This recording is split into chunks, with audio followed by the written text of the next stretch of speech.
Good afternoon বন্ধুরা, আশা করি সবাই ভীষণ ভীষণ ভালো আছো। আমিও খুব ভালো আছি।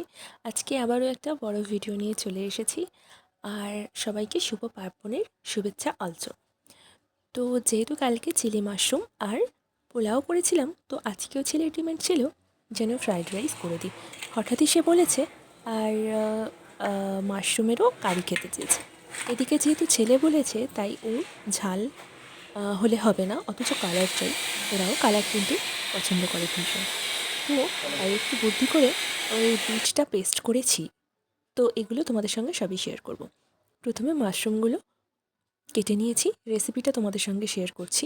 তো মাশরুমগুলো কেটে নিয়ে এই শক্ত অংশগুলো বাদ দিয়েছি, কারণ ওগুলো কখনোই সেদ্ধ হয় না। এখন এই মাশরুমগুলো দেখতে পাচ্ছ একটা একটা করে নিয়েছি, আর এগুলোকে ভালো করে জল দিয়ে ধোবো। ধুয়ে নিয়ে ভালো করে জল ঝরিয়ে নিতে হবে, তা না হলে কিন্তু ভীষণ জল বেরোবে ভাজার সময়। তো জল শুকিয়ে নিয়ে আমি কিন্তু গরম তেলের মধ্যে এগুলোকে ভেজে নেব। ভাজতে ভাজতে যেটুকু জল বেরোবে সেটা কড়াইয়ের মধ্যেই ভাজতে ভাজতে কিন্তু শুকিয়ে যাবে। ততক্ষণ কিন্তু আমরা ভাজতে থাকবো। এরপর এটা বেশ ভালো রকম করে ভাজা হয়ে গেলে আমি ওদিকে একটা মশলা করে রেখেছি। এই যে তোমাদেরকে বলছিলাম কালার চাই, অথচ ঝাল না হয়।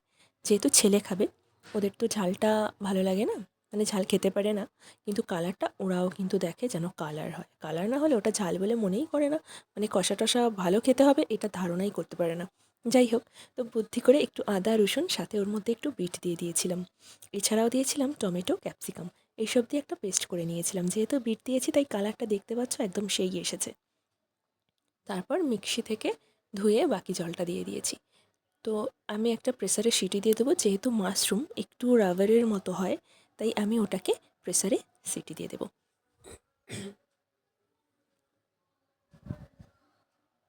আর এই মুহূর্তে প্রেসার থেকে নামিয়ে দেখতে পাচ্ছ মাশরুম কিন্তু সেই কালার, প্রপার কালারে চলে এসেছে। এই মাশরুম কষাটা দিয়েই ফ্রাইড রাইসটা কিন্তু ছেলে খাবে। এদিকে ঝালও হলো না, অথচ কালার সেই এসে গেল। এখন বিটের এটাই সুবিধা, কালার কিন্তু ঠিকই করা যাবে। এদিকে আমরা যারা বড়রা খাবো, বড়দের জন্য আলাদা রকম রান্না হচ্ছে। আর এই দিকে বললাম আয়োজন ছিল না, বাট হঠাৎ করে যেহেতু ছেলে বলেছে, তাই বাড়িতে ওই বিট, গাজর, বিনস এগুলো ছিল। এগুলোকেই ভাপিয়ে নিয়ে ঘি দিয়ে ভেজে নিয়ে তার ওপর ভাতটা দিয়ে ওটাকেও একটু নেড়ে চেড়ে নেব। কাজু কিশমিশ তো ছিলই না, আগেই বললাম। আর মোটামুটিভাবে একটা করে নিচ্ছি ফ্রাইড রাইস। আর সাথে হচ্ছে ওই মাশরুম কষা তো রেডি হয়েই গেছে দেখতে পেলে। আর আমাদের বড়দের জন্য করে নিয়েছি একটু পেঁপে সেদ্ধ, তেল লঙ্কা দিয়ে মেখে রেখেছি, আলু ভাজা, মুগের ডাল, আর একটা বিনস, আলু, গাজর, বিট এইসব দিয়ে তরকারি, একটা ফুলকপির তরকারি। আর দেখতে পাচ্ছ ছেলের এটা ফ্রাইড রাইস করেছি শুধু ওর একার জন্য। আর আমাদের ভাতটা যেহেতু ভীষণ গরম, এখন ভাত ছাড়ানো চলছে। আলুটা কিছুটা ভাজা হয়েছে আর বাকিটা ভাজছি।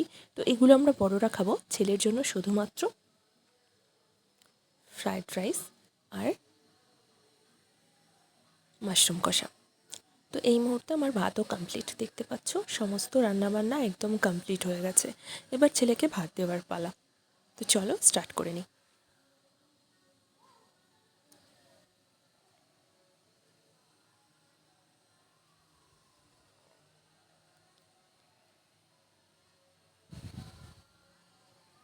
তো যেহেতু ছেলে এই সমস্ত জিনিস পছন্দ করে, ফ্রায়েড রাইস, পোলাও, বিরিয়ানি, তাই মাঝের মধ্যে আমাদের সবার না হলেও ওর মতো ঠিক করে নেওয়ার চেষ্টা করি। তো দেখতে পাচ্ছ এখন রাইস পরিমাণ মতো দিয়ে দিয়েছি, আর সাথে কষাটাও দিয়ে দিয়েছি। আর দেখতে বেশ ভালো লাগছে। এখন এটা আর বলতে হবে না যে খেয়ে নে, এর সেন্টে এমনিই ও খেয়ে নেবে। যাই হোক, সবাই ভীষণ ভীষণ ভালো থেকো। আবার নতুন কোনো ভিডিও নিয়ে পরে চলে আসবো। আপাতত আজকের ভিডিওটা এখানেই শেষ করছি। আর দেখতেই পাচ্ছ, যেই বলেছি যে রাইস এসে গেছে, যেটা ও অর্ডার করেছিল, আর সেই মতো বসেও পড়েছে। চলো ওকে ধরে দিলাম, টাটা।